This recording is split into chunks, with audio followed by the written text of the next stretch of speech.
Hello friends, welcome back to my channel. तो friends, आज की जो वीडियो है, इस वीडियो में हम विज्ञान के कुछ महत्वपूर्ण क्वेश्चन देखेंगे। जी हाँ दोस्तों, अगर आप बिहार शिक्षक भर्ती 3.0 की तैयारी कर रहे हैं तो यह वीडियो आपके लिए इम्पोर्टेंट है, क्योंकि हमने इस वीडियो में जिन क्वेश्चन को लिया है वह क्वेश्चन आपके एग्ज़ाम के पॉइंट ऑफ व्यू से बहुत ही इंपॉर्टेंट है। फिलहाल हमने उन्हीं क्वेश्चन को इस वीडियो में लिया है जो आपके टीआरई 1 में या टीआरई 2 में आए हुए थे, या उसी टॉपिक से रिलेटेड क्वेश्चन को हमने उठाया है। तो फ्रेंड्स, आप इस वीडियो को लास्ट तक देखिएगा। चलिए पहला क्वेश्चन देखते हैं कि ताप गतिकी का प्रथम नियम सामान्यतः किससे संबद्ध मामला है? चार्ल्स नियम से है, कि न्यूटन के शीतलन नियम से है, कि ऊष्मा विनिमय नियम से है, कि ऊर्जा के संरक्षण नियम से है? तो देखिए, ताप गतिकी का अगर हम प्रथम नियम की बात करें तो यह ऊर्जा संरक्षण के नियम से संबद्ध है। तो इसको आप याद रखिएगा, मोस्ट इंपॉर्टेंट प्रश्न है। अगला प्रश्न है दोस्तों, हमने जो है कि देखिए यहाँ पर हमने सबसे पहले इसमें भौतिकी के प्रश्नों को कवर किया है, उसके बाद हमने केमिस्ट्री के प्रश्नों को लिया है, और उसके बाद जो आपका जीव विज्ञान है उसके प्रश्नों को लिया है। तो तीनों पार्ट जो आपके साइंस में होता है, सभी प्रश्नों को हमने कवर किया है। तो आप इस वीडियो को लास्ट तक देखिएगा, और चैनल अगर आप इसका पीडीएफ पाना चाहते हैं तो हमारे टेलीग्राम चैनल पर जा सकते हैं, डिस्क्रिप्शन में उसका लिंक है। अगला प्रश्न है कि काले वस्त्रों के मुकाबले श्वेत वस्त्र शीतल क्यों होते हैं? अपने आसपास पहुंचने वाले सभी प्रकाश को अवशोषित कर लेते हैं, इसलिए शीतल होते हैं।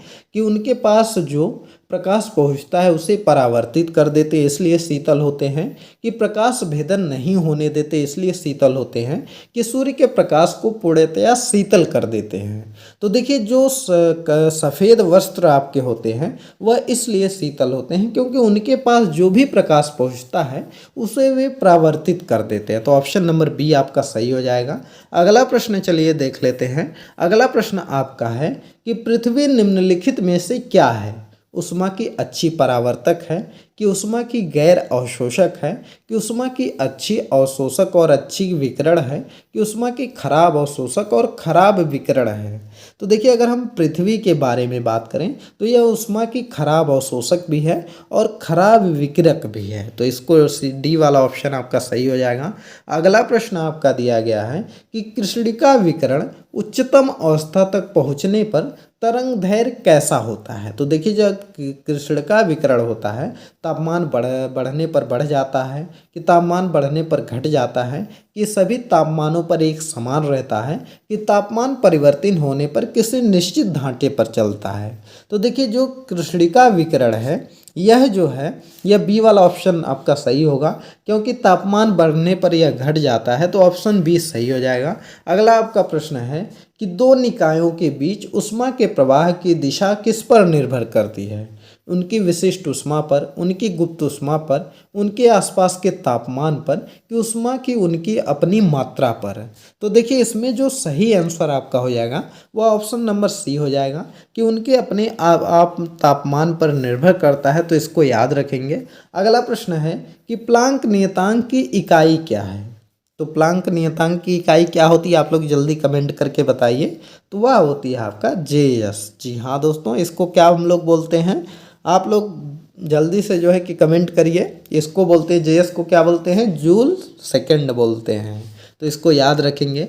अगला प्रश्न आपका है कि प्लांक के अचर में किसकी विमाएँ होती हैं? रैखिक गति की, कोणीय गति की, बल की ऊर्जा की? तो देखिए, इसमें जो सही आंसर आपका हो जाएगा वह हो जाएगा कोणीय गति की। जी हाँ दोस्तों, बी वाला ऑप्शन आपका सही हो जाएगा।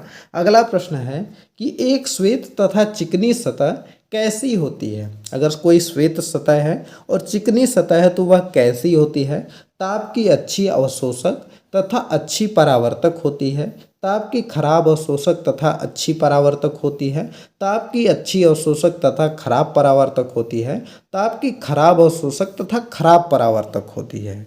तो इसका जो सही आंसर हो जाएगा, एक श्वेत तथा चिकनी जो सतह होती है ताप की खराब अवशोषक होती है और अच्छी परावर्तक होती है। अगर कोई प्लेन सतह है उस पर जो किरण पड़ेगी वह अवशोषित तो नहीं होगी लेकिन परावर्तित जरूर हो जाएगी। तो यही ऑप्शन आपका सही हो जाएगा।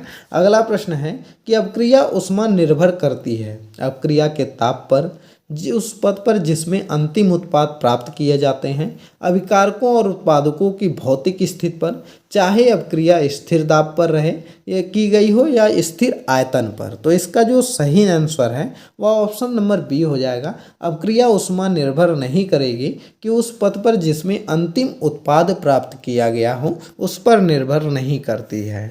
अगला प्रश्न है कि दो धातुओं का सोल्डरन किसके गुण के कारण संभव होता है? परासरण के द्वारा संभव होता है कि सान्यता के द्वारा संभव होता है, पृष्ठीय तनाव के द्वारा संभव होता है कि असंजन के द्वारा संभव होता है? तो देखिए जो दो धातुओं का सोल्डर से हम लोग जोड़ते हैं उसका जो सोल्डरन होता है वह असंजन के कारण जो है कि संभव होता है। तो चलिए नेक्स्ट प्रश्न देखते हैं। दोस्तों अगर आप इसका पीडीएफ पाना चाहते हैं तो आप हमारे टेलीग्राम पर चले जाइए, वहाँ पर हमको फॉलो कर लीजिए, वहाँ पर इसका पीडीएफ मिल जाएगा। और साथ ही में जब भी क्लास हम यूट्यूब पर डालेंगे तो वहाँ पर सीधे नोटिफिकेशन भी आपको टेलीग्राम के माध्यम से मिल जाएगा, क्योंकि क्लास वहाँ पर भी हम शेयर करते हैं तो आपको पता चल जाएगा। देखिए अब जो है कि 10 क्वेश्चन के बाद आपका रसायन विज्ञान का प्रश्न आ गया। तो चलिए रसायन विज्ञान के प्रश्नों को देखते हैं। तो यहाँ पर दिया गया है कि पदार्थ का परमाणु सिद्धांत किसने प्रतिपादित किया था? तो पदार्थ का परमाणु सिद्धांत किसने प्रतिपादित किया था? एवोगैड्रो ने, डाल्टन ने, न्यूटन ने कि पास्कल ने? तो इसका जो सही आंसर हो जाएगा वह डाल्टन ने हो जाएगा। जी हाँ दोस्तों, बी वाला ऑप्शन आपका सही हो जाएगा। अगला प्रश्न आपका है कि कौन से दो आधारभूत बल दो न्यूट्रॉनों के बीच आकर्षण बल उपलब्ध कराते हैं? गुरुत्वीय और स्थितिक वैद्युत, कुछ अन्य बल, गुरुत्वीय और नाभिकीय बल कि स्थिर वैद्युत और नाभिकीय बल? तो इसमें जो सही आंसर आपका हो जाएगा वह ऑप्शन नंबर सी हो जाएगा। गुरुत्वीय और नाभिकीय बल को जो है कि दो न्यूट्रॉनों के बीच जो है कि बल उपलब्ध कराते हैं, आकर्षक बल जो होता है। तो इसको आप याद रखेंगे, मोस्ट इंपॉर्टेंट प्रश्न है, बहुत बार आपके एग्जाम में आया है। अगला प्रश्न है कि जब दो परमाणुओं के बीच आबंध बनता है तो प्रणाली की ऊर्जा क्या होती है? वर्धित होती है, घटती है कि वैसी ही रहती है या बढ़ती या घटती है? तो देखिए जब दो परमाणुओं के बीच आबंध बनता है तो उसमें जो ऊर्जा रहती है वह घटती है। तो बी वाला ऑप्शन आपका सही हो जाएगा। अगला प्रश्न आपका है कि परमाणु तत्व 29 संख्या, परमाणु तत्व 29 जो है किससे संबंधित है? तो अगर किसी तत्व का परमाणु क्रमांक 29 है तो ये एस ब्लॉक का है, डी ब्लॉक का है, पी ब्लॉक का है कि एफ ब्लॉक का है?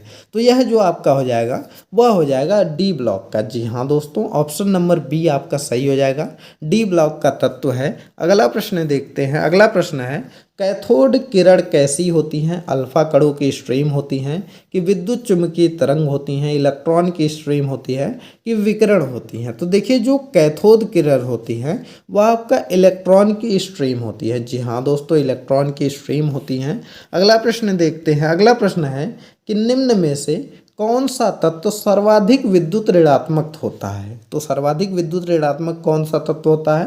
फ्लोरीन होता है, सोडियम होता है, कैलोरीन होता है कि ऑक्सीजन होता है? तो देखिए अगर हम यहाँ पर बात करें तो जो आपका सर्वाधिक विद्युत ऋणात्मक तत्व है वह आपका फ्लोरीन है। जी हाँ दोस्तों, फ्लोरीन है, तो इसको याद रखिएगा। अगला प्रश्न देखते हैं। अगला प्रश्न है कि किसी तत्व के रासायनिक गुण निम्न में से कौन तय करता है? प्रोटॉनों की संख्या तय करती है कि इलेक्ट्रॉनों की संख्या तय करती है कि न्यूट्रॉनों की संख्या तय करती है कि उपयुक्त में से सभी? तो किसी तत्व का जो रासायनिक गुण है वह निर्भर करता है आपका, वह करता है इलेक्ट्रॉनों की संख्या। जी हाँ दोस्तों, बी वाला ऑप्शन आपका सही हो जाएगा। अगला प्रश्न है कि किसी तत्व के तुल्यांकी भार तथा संयोजन का गुणनफल किनके बराबर होता है? तो संयोजन का अगर हम गुणनफल की बात करें तो यहाँ पर पहले वाष्प घनत्व है, परमाणु भार है, सापेक्ष ताप है कि अणु भार है? तो वह देखिए जो निर्भर करता है वह परमाणु भार पर। जी हाँ दोस्तों, जो ऑप्शन नंबर यह दिया गया है यहाँ पर क्रम थोड़ा गड़बड़ है, ऑप्शन नंबर सी आपका सही है, परमाणु भार जो है वह निर्भर करता है। तो इसको याद करेंगे। अगला प्रश्न आपका है कि 8वीं कक्षा का अभिन्यास किससे नियंत्रित होता है? मुख्य क्वांटम संख्या से नियंत्रित होता है, चुंबकीय क्वांटम संख्या से कि प्रचक्रण क्वांटम संख्या के द्विअंशी क्वांटम संख्या से? तो देखिए इसका जो सही आंसर हो जाएगा वह ऑप्शन नंबर बी हो जाएगा, चुंबकीय क्वांटम संख्या से निर्धारित होता है। तो अगला प्रश्न देखते हैं किसी तत्व के परमाणु क्रमांक 17 है और उसकी द्रव्यमान संख्या 36 है, जिसके न्यूक्लियस के न्यूट्रॉनों की संख्या क्या होगी? तो इसका जो सही ऑप्शन आपका हो जाएगा वो ऑप्शन नंबर बी हो जाएगा, 19 हो जाएगा। जी हाँ दोस्तों, इसको हल करना पड़ेगा क्योंकि द्रव्यमान संख्या 36 है, 36 में से 17 को घटाना पड़ेगा, तो जो बचेगा वही आपके न्यूट्रॉनों की संख्या हो जाएगी, 19 आ जाएगा।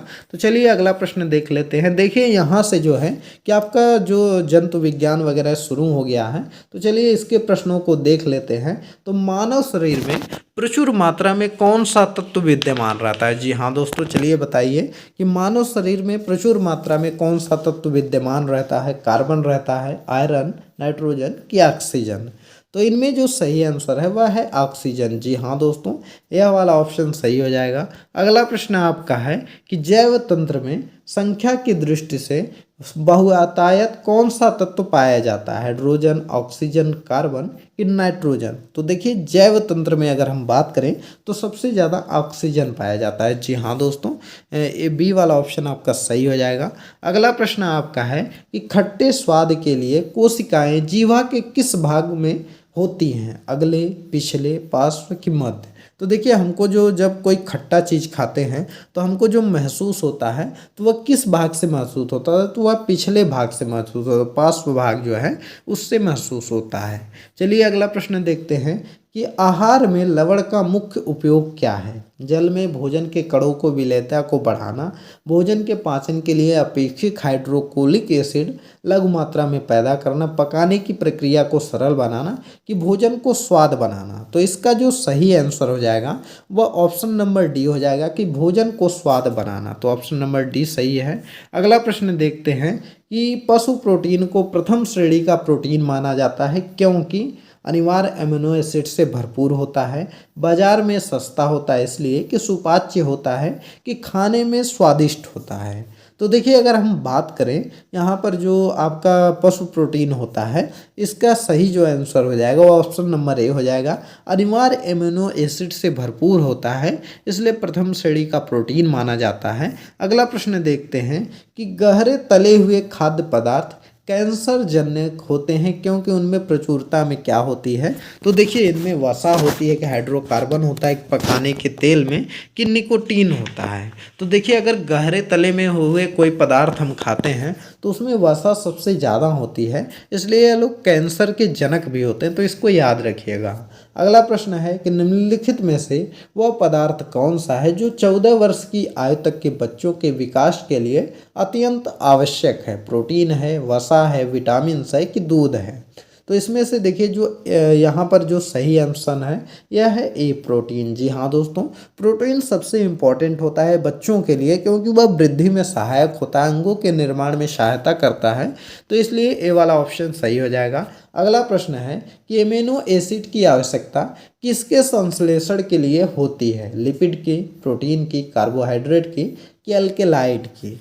तो देखिए इनमें से जो सही आंसर आपका हो जाएगा ऑप्शन नंबर बी हो जाएगा, प्रोटीन के जो है कि निर्माण के लिए होती है, तो इसको आप याद रखिएगा। अगला प्रश्न देखते हैं कि नाइट्रोजनी आहार क्या है? कार्बोहाइड्रेट है, लिपिड है, प्रोटीन है कि लवण है? तो देखिए अगर हम नाइट्रोजनी आहार की बात करें तो यह आपका जो है वह ऑप्शन नंबर सी। जी हाँ दोस्तों, प्रोटीन आपका नाइट्रोजनी आहार होता है क्योंकि आप जानते ही हैं कि जो दाल वगैरह होती हैं वह सबसे ज़्यादा किसका उपयोग करती हैं? नाइट्रोजन गैस का, तो इसको आप याद रखिएगा। अगला प्रश्न है कि लाल तने में कौन सा एंजाइम मिलता है? यूरियस, जाइमेस, माल्टेस की डाइस्टेट? तो देखिए लाल चने की अगर हम बात करें तो लाल चने में आपका डाइस्टेट्स मिलता है। तो फ्रेंड्स यह कुछ इंपॉर्टेंट प्रश्न थे जो कि आपके एग्जाम के पॉइंट ऑफ व्यू से इंपॉर्टेंट प्रश्न थे। तो फ्रेंड्स अगर वीडियो पसंद आया हो तो वीडियो को लाइक करिए, ज़्यादा से ज़्यादा शेयर करिए और चैनल पर नए हैं तो चैनल को ज़रूर सब्सक्राइब करिए। चलिए मिलते हैं अगली एक नई वीडियो में एक नए टॉपिक के साथ, तब तक के लिए बाय बाय।